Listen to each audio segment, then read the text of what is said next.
Bonjour à tous, alors on se retrouve aujourd'hui pour une nouvelle vidéo. Donc pour ceux qui suivent mes vidéos, vous savez de quoi je vais parler. Dans une de mes précédentes vidéos, j'avais demandé un peu aux personnes qui souhaitaient me répondre qu'est-ce qu'il y avait de bien comme embrayage adaptable sur SP-MVL. Donc dans la majorité des cas, ce qui est revenu, c'est la poulie ER2. Donc voici la poulie ER2 que j'ai achetée pour la 130 MVL. Donc voilà de quoi se compose le carton. Il y a l'axe. Voilà. Ensuite, la poulie. Je vous fais voir ça vite fait parce que ça, on s'en fout. Packaging. Donc voilà, je retire ça. Hop. Ça, c'est fait. Donc là, je vous le fais voir telle qu'elle est. J'ai encore rien touché du tout. Donc elle est montée comme ça. Hein, on la reçoit comme ça. Bon, au niveau général, j'ai un petit coup dessus, mais bon, il n'est pas. Là, vous voyez, j'ai une blague dessus. Mais bon, apparemment, il y a pas mal de gens qui ont eu des défauts aussi quand ils reçoivent. Enfin, c'est pareil, encore une fois, vous voyez, il y a plein de rails. J'ai rien fait du tout, hein, j'ai juste la déballé. Donc là, ici, premier constat, c'est que c'est pas trop les rayures, hein, je veux dire, limite, je m'en tape un peu. Mais c'est que, vous voyez, c'est fort écarté par rapport. La cloche, en fait, les mâchoires viennent pas bien rentrer à fond dans la cloche. Donc ça, c'est le premier problème, un des problèmes que je vais régler, parce que je vais pas laisser ça comme ça, parce que il faut que la surface totale des mâchoires vienne bien en contact sur la cloche. Donc ça, c'est le premier point que je vais essayer de régler. Ensuite, il va falloir tout bien reprendre, le graissage, tout ça, voir pourquoi ça frotte. De toute façon, de ce que j'ai déjà vu dans d'autres vidéos, c'est que apparemment il y a un peu un manque de graisse déjà. Et vous voyez, sans rien toucher, on entend les mâchoires qui frottent contre la cloche d'embrayage. Voilà, premier constat. Donc après, ce que je voulais vous faire voir ici aussi, on va le voir après parce que j'ai déjà regardé dans des vidéos comment c'est gaulé dedans. Donc en fait, contrairement, parce que en fait Doppler ils n'ont rien inventé, c'est la même chose qu'une poulie d'RCX SPX. Sauf que là j'ai pas toutes les pièces dedans, mais même si j'ai pas toutes les pièces dedans, quand la poulie est montée en définitif, il y a un léger jour entre les deux, qui n'est pas énorme. Hein. À l'occasion, je vous ferai voir sur la SPX comment qu'elle est avec toutes les pièces qu'il y a dedans. Et vous verrez, il n'y a pas tellement d'écart entre la cloche et la poulie. Donc voilà. Donc vous voyez bien que de façon conception, c'est la même chose qu'une poulie d'SPX. Hein. Je veux dire, c'est une cloche avec un monté sur poulie. Voilà. J'ai pas mis toutes les pièces dedans pour que ça va plus vite. Donc la différence avec une Doppler qui elle n'a pas de triangle, donc ça c'est pareil, je vais le corriger aussi, je vais rajouter un triangle. Je précise, hein, j'invente rien. Hein. Moi je suis parti du principe que la poulie Peugeot marche très bien puisque je la connais très bien. Et donc je reprends ce principe-là puisqu'il est fonctionnel et efficace. Donc, donc là en fait ce que je vais faire c'est que je vais prendre un vieux triangle qui est un peu massacré au niveau des trois pions. Donc ça c'est une poulie que j'avais rachetée d'occasion, je sais plus où, bref. Et du coup je vais récupérer ce triangle là qui au niveau de la planéité est très bien. Donc je vais virer les petits bouts qui dépassent là. Et je vais reprendre ce triangle là pour l'adapter sur la poulie Doppler. Ensuite, autre chose que je voulais vous dire aussi, c'est que je vais faire des pions moi-même. Alors pareil, hein, j'ai rien inventé. Hein. Il y a peut-être quelqu'un d'autre qui a déjà fait le même principe que moi, j'en sais rien. J'ai pas été paluché tous les vidéos. Donc du coup, oui, autre petit détail. Quand vous voyez votre poulie sur une origine qui est comme ça, elle n'est pas morte. Hein. Je vous le dis tout de suite. Hein. Celui qui dit ah non, c'est pas vrai, elle est morte, ma SPX elle tourne. Hein, et je suis pas emmerdé avec. Hein. En fait, si vous voulez, sur les pions d'origine, quand ça commence à bouger, c'est parce que c'est maté derrière. Donc je vous explique vite fait entre deux. C'est qu'en fait, ici, c'est juste mis en force. Et c'est mis avec une presse certainement. Et donc en fait, à force, ça prend du jeu. Mais un coup, tout en allant chercher des mâchoires au magasin, le vendeur m'a dit, bah non, en fait, il dit, il faut juste les remater un coup. Donc c'est lui qui m'a dit ça. Donc je lui ai dit, ah bon, je ne savais pas. On apprend tous les jours. Hein. Je me suis jamais vanté d'être un pro de la mécanique parce que j'en apprends tous les jours et c'est ça qui m'intéresse, c'est d'apprendre. Donc de ce fait-là, en fait, moi, ce que j'ai fait avec celle que j'ai sur la SPX, qui marche très bien et qui bouge pas du tout, c'est qu'en fait, moi j'ai mon étau, j'ai la chance d'avoir un étau, donc j'ai mis en contact comme ça le pion et après j'ai bien positionné et je suis venu taper au marteau ici pour bien remater la partie plate ici et faisant correctement bien sûr, hein, en maintenant tout bien l'ensemble. et les pions ne bougent plus du tout. Et c'est reparti pour un tour. Voilà, pour la petite astuce du jour. Et ça marche très bien, voilà. Donc c'est ce qu'ils font en magasin. Le gars qui vend, il y a une enseigne depuis, qui date de ses grands-parents, donc je pense qu'il savait de quoi il parle aussi. Donc c'est lui qui m'a dit, tu fais ça pour ta poulie qui avait ce jeu-là. Donc la mienne, elle était dans la même situation. À la fin, je peux vous dire que quand vous rematez bien les pions, eh ben, ils sont nickel. Voilà. Donc, ce que je vais faire, c'est que je vais démonter l'écrou. Malheureusement, j'ai pas de, comme on dit, une péteuse. Je vais essayer d'en trouver une parce que c'est vrai que c'est quelque chose qui me manque, surtout que j'ai un compresseur, c'est un peu dommage. Donc là, je vais faire avec les moyens du bord, comme d'hab. Et je vais retirer l'écrou pour démonter ce qu'il y a dedans. On se retrouve tout de suite après. Bon, alors je vous fais voir mon petit montage que j'ai fait pour réussir à desserrer l'écrou. Alors ça a été nickel. Donc ce que j'ai fait, c'est que j'ai mis des cales en bois posées directement sur les morts de l'étau. Ensuite, j'ai mis une grosse épaisseur de couverture. Comme ça, en fait, je suis venu serrer sur le pignon. Donc en fait, mon pignon ne serre pas dans l'étau, il serre sur le tissu et le bois. Donc en fait, les dents du pignon, ils se sont enfoncés dans le bois. Comme ça, en fait, ça maintient bien. Après, comme j'ai un, je sais plus comment ça s'appelle ça. Enfin, bah, je m'en rappelle plus du nom. Enfin bref, j'ai plus le nom qui me vient. Donc ce que j'ai fait, c'est que j'ai mis une vieille chambre à air que j'ai entourée pour protéger correctement la cloche, suivi d'un gros morceau de caoutchouc. Comme ça, en fait, la partie dentée ici, elle vient pas appuyer sur la cloche. Comme ça, j'abîme rien. Donc j'ai bien serré. Et ensuite, je suis venu me mettre comme ça en appui. J'ai mis mon corps en appui comme ça. Et après, j'ai mis ma clé de 32 là. C'est une clé de 32. Alors, j'avais essayé avec celle-là. Mais le problème, c'est que l'empreinte a des martères de la forme de l'empreinte pour le 32. Et du coup, en fait, elle ripait. Donc, j'ai dû prendre l'œil de la clé. Et là, avec l'œil de la clé, là, j'ai pas fini de le desserrer. Et là, ça va tout seul. Enfin, faut y aller quand même. Hein. Je veux dire, là, en ayant tout bien maintenu, il faut vraiment avoir de la force pour le retirer. J'ai pas eu besoin de rallonge. Mais en faisant comme ça, j'ai réussi à l'avoir. Donc là, ça vient tout seul. Voilà. Donc je finis de démonter ça et on regarde tout de suite ce qu'il y a dedans après. À tout de suite. Donc voilà, je viens de retirer l'écrou. Moi, j'avais fait un repère pour la partie extérieure. Comme ça, je sais quel sens il faut le mettre. Donc pour ceux qui auraient pas repéré, la partie plate, c'est le côté où on vient poser sur la cloche. Voilà, petit détail. Donc là, je retire la cloche. Voilà. Donc là, je sais pas. Donc là, bon, apparemment, ça a l'air d'être nickel. Enfin, à vue d'œil. Au premier abord, encore une fois. Donc là, voilà comment ça se présente. Il y a des clips qui viennent bloquer les mâchoires. Donc là, ici, les ressorts, hein, et puis les 3 mâchoires. Donc l'idée pour moi que je vais faire sur mon montage, c'est que je vais me rapprocher au maximum du montage de la poulie d'RCX d'origine avec le triangle. Donc là, ça passe pas tel quel. Comme vous pouvez voir, il faut jouer un petit peu de Dremel pour retirer. Donc de toute façon, comme je vais faire sauter les 3 pattes, là, je vais mettre tout bien à plat. J'ai passé un coup de meuleuse, je pense, et puis voilà, l'affaire est réglée. Et après, le triangle viendra passer correctement. Donc je fais ça et je vous fais faire ça tout de suite après.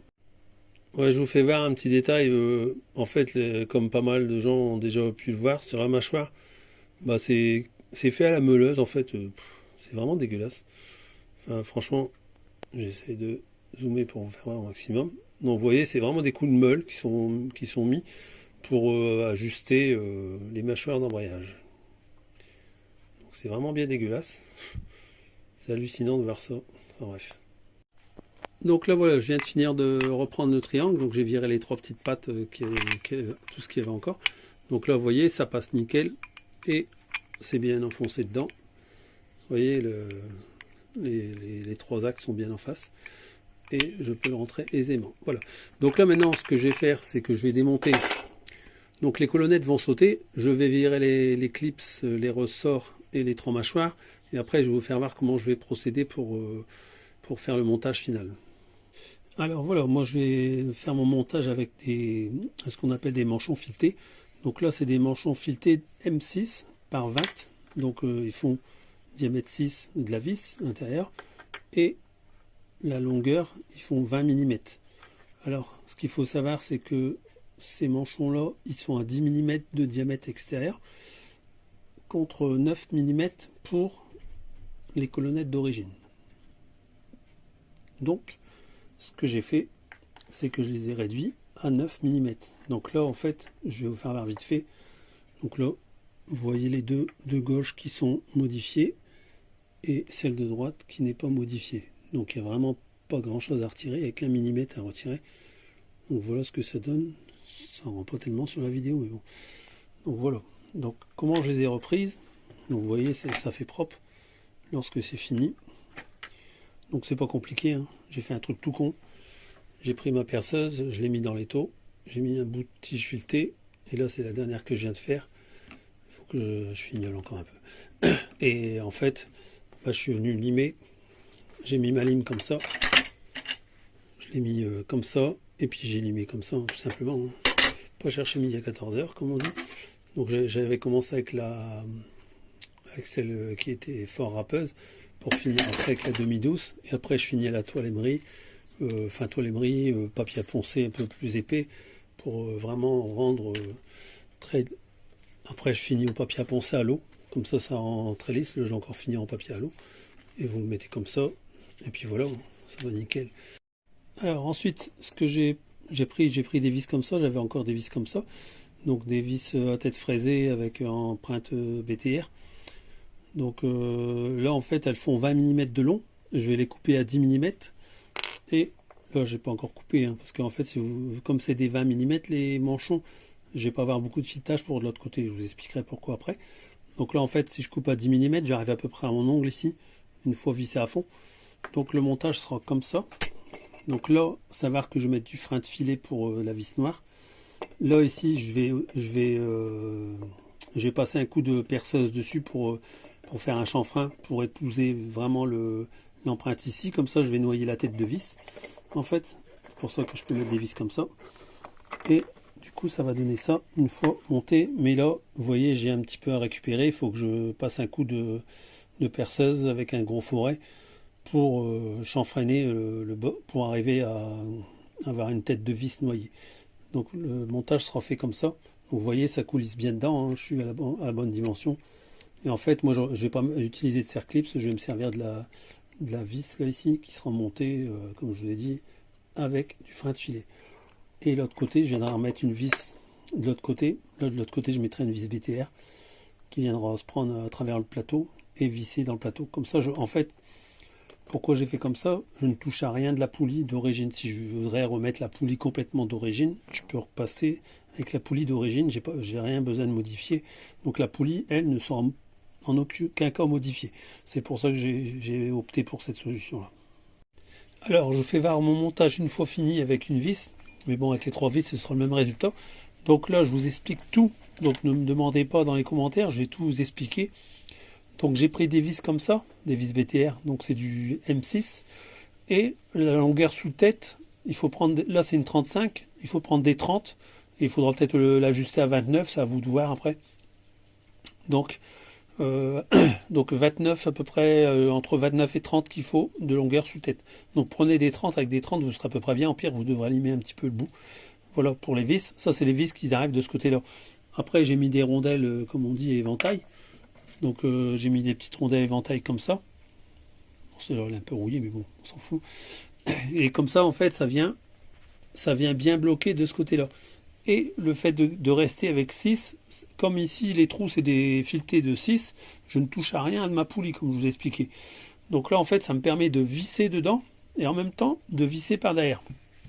Donc là je vous fais voir juste avec une mâchoire de montée. Donc vous voyez, ma mâchoire ne dépasse presque plus. On la voit encore un tout petit peu, il y a un demi-millimètre, je vous le dis parce que visuellement c'est pas évident. Il y a un demi-millimètre, mais il faut savoir que je dois encore un petit peu limer le pourtour de la mâchoire parce qu'il faut ajuster après les mâchoires pour que ça vienne pas frotter. Donc là vous voyez, j'arrive à le tourner déjà avec un seul doigt. Je le tourne, c'est en contact. Donc là je vais encore gagner un petit poil parce que l'écrou je l'ai mis serré mais il n'est pas serré à bloc. Donc là on va dire que je suis presque en ajustement final avec le montage que j'ai fait. Donc maintenant je vais retirer l'écrou pour vous faire voir comment j'ai fait mon montage à l'intérieur. Donc là voilà comment se présente le montage à l'intérieur, toujours avec le triangle comme je vous avais expliqué. Donc là j'ai fait l'empreinte ici pour que la vis passe nickel dedans. Voilà, donc la vis est complètement noyée comme je vous avais expliqué. Donc là, les vis comme ça, il faut prendre la hauteur totale sous tête. Il faut la longueur totale de la vis, ça fait 10 mm d'épais. Donc là, entre mes deux doigts, il y a 10 mm. Voilà. Donc c'est du M6 et en 10 mm. Donc là, vous les taillez comme ça et là, ce sera nickel. Donc après, au niveau de l'assemblage, je vous fais voir visuellement qu'est-ce que ça donne une fois monté, une fois fini monté. Donc là, si on met bien le triangle droit, vous voyez ici là l'épaulement qu'il y a ici, je dépasse pas l'épaulement. Pourquoi? Parce que sinon, ça veut dire que je viendrai en contact sur la cloche. Donc là, à la louche, j'ai à peu près 2-3 mm entre la fin de l'épaulement et mon triangle. Donc vous voyez, j'ai de la marge. Et comme je vous ai fait voir une fois monté, je suis pas loin du résultat final. Donc au niveau de l'empilement, il y a la vis, le triangle. En dessous, il y a une rondelle ressort, comme il y a sur les poulies d'origine de 103 RCX. Donc c'est ces petites rondelles là, type ressort, qu'on appelle ça, parce qu'elles sont ondulées en fait. Et en fait, ça fait ressort. Donc je vais vous faire voir. Pourquoi? Parce que d'origine, sur les poulies, il y a ça. Et je trouve que c'est vraiment bien fait. Donc vous voyez, en fait, là, je suis serré, mais en même temps, la plaque, elle gardera une certaine souplesse, une certaine aisance. Elle est juste là pour maintenir les pions, hein, c'est tout. Donc là, en fait, ça, c'est le montage comme il y a d'origine. Hein. Ceux qui ont des poulies RCX, ils savent que c'est monté comme ça également sur les poulies d'RCX. Donc là, je vais vous redémonter la vis pour vous faire voir comment j'ai fait mon assemblage et je vous donne tout ce que j'ai fait derrière. Alors, petite précision, pourquoi je finis pas de reprendre la mâchoire, parce que j'attends d'avoir le montage des trois ensemble pour pouvoir ajuster les trois ensemble pour que j'ai vraiment la bonne position finale de chaque mâchoire. Donc après, je vais y aller pas à pas et je ferai vraiment le contour pour être vraiment bien. Mais là, j'ai testé avec une pour avoir ma hauteur d'empilement pour qu'elle soit bonne. Donc là, j'ai ma bonne hauteur d'empilement. Et maintenant, je sais qu'il ne me restera plus qu'à ajuster sur cette partie ici. Voilà pour la petite info. Donc là, je vous démonte tout, je vous fais. Donc là, je retire la vis.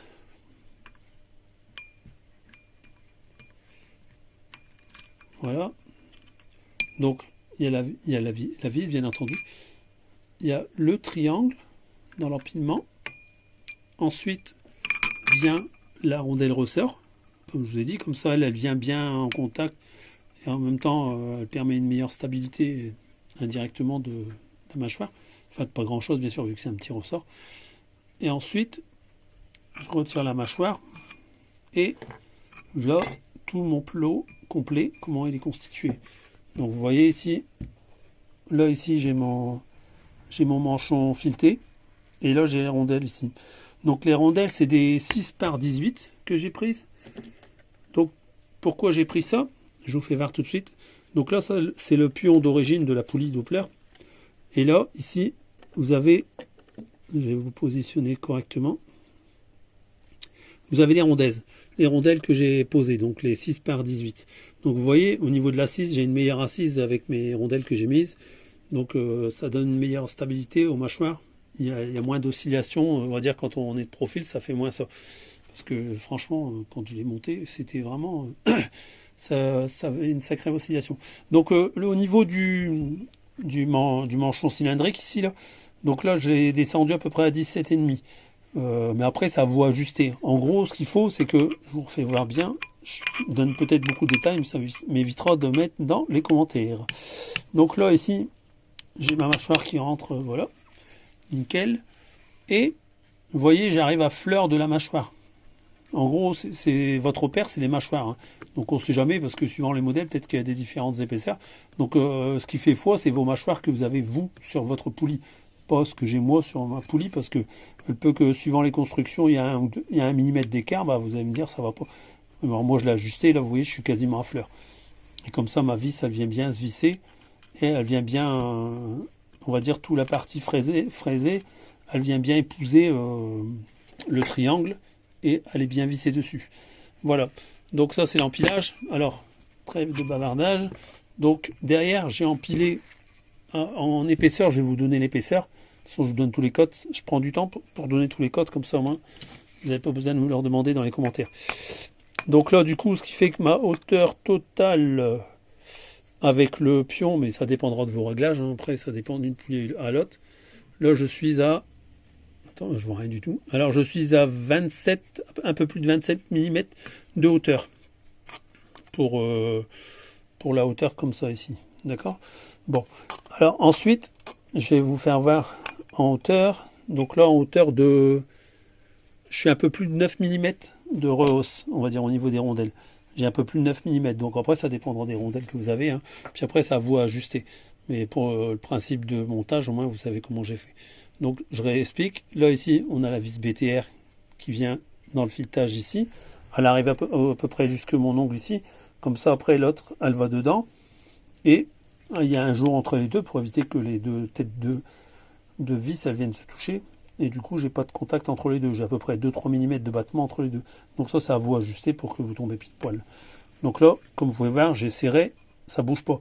Alors moi, ce que je vais faire en montage final, je vous le dis là parce que vous le verrez pas, ce que je vais faire, c'est que quand je vais monter ma vis dans le filetage de l'alu, je vais rien mettre du tout. Mais par contre, pour la partie où va venir le manchon, je vais mettre une petite goutte de frein de filet. Comme ça, en même temps que je vais serrer, j'aurai du frein de filet sur la partie ici à l'intérieur. Et idem pour la vis ici. Je vais lui mettre une petite goutte de frein de filet. Comme ça, je suis sécurité, je suis tranquille. Et le jour que je vais démonter, eh ben, c'est pas bien compliqué. Vous mettez les deux clés BTR de chaque côté. Et comme ça, vous desserrez en même temps. Et en fait, comme ça, vous n'allez pas matraquer le filetage qu'il y a dans la poulie en alu. Et ce sera nickel, comme ça. Donc voilà un petit peu ce que ça donne. Donc là, je vais arrêter la vidéo pour aujourd'hui. Et la prochaine fois, je vous la ferai voir une fois montée sur la mob, quoi, avec qu'il n'y ait plus de frottement, tout ça. Donc je suis assez content de mon montage parce que ça va marcher nickel. Donc je vous souhaite une bonne soirée et à la prochaine fois pour une nouvelle vidéo. Donc dans la prochaine vidéo, ce que je vais faire, vu que maintenant je vais monter la poulie Doppler sur la 103 MVL, je vais démonter mon Vario et je vais virer l'embrayage. Je vais le mettre en prise directe, mais je vais pas faire le système de la rondelle épaulée retournée parce que je trouve pas ça terrible. Je vais voir, je vais peut-être faire un système moi-même. Après, je vais voir. Je vais faire un truc qui me convient à moi et c'est ça le principal, hein, parce que voilà, c'est ça qui compte. Ce qu'on fait, c'est pour soi, on le fait pas pour les autres. Donc, du coup, dans la prochaine vidéo, je ferai le variateur. Donc, je démonterai tout l'embrayage. Je ne garderai que la partie variation que j'avais faite. Alors, pour ceux qui se posaient la question du Vario avec les guides que j'avais fait, parce qu'on m'avait demandé quand j'avais fait la vidéo sur la fabrication des guides, etc. Ça marche très très bien. Donc j'ai une bonne plage d'utilisation et le Vario il se comporte bien.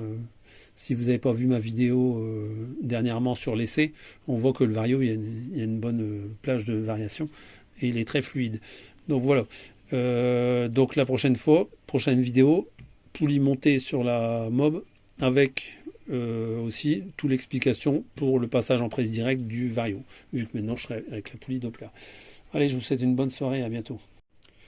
Dernier petit truc, je préfère le dire parce que sinon on va me dire il faut le retirer. Ça, les caoutchoucs, ça sert à rien. Donc je vais les faire sauter avant de les monter.